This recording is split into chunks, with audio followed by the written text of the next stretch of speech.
bilang bahagi ng makabuluhang pagdiriwang ng kaarawan ni Police Master Sergeant Antonino B. Aquino, Community Affairs and Development PNCO ng Virac Municipal Police Station, ay matagumpay na isinagawa ang isang supplemental feeding program para sa mga mag-aaral ng Eagle Elementary School. Ang naturang aktibidad ay naisakatuparan sa pakikipagtulungan ng mga miyembro ng Kabataan Kontra Krimen at KK.Virac na nagsisilbing katuwang ng PNP sa iba't ibang programang pangkomunidad.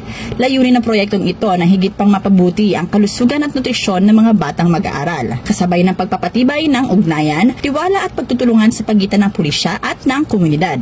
Bahagi rin ito ng adhikain ng PNP na ipamalas ang mas malawak na saklaw ng kanilang serbisyo, hindi lamang sa aspeto ng seguridad at kaayusan, kundi pati na rin sa larangan ng pagmamalasakit at pagkalinga sa mga pangunahing sektor ng lipunan.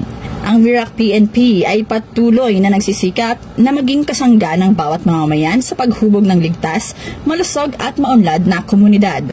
Mula dito sa Bicol Region, ako ang inyong PNN correspondent, Staff Sergeant Irene Hanitri Abad, alagad ng batas, tagataguyod ng Balitang Pulis.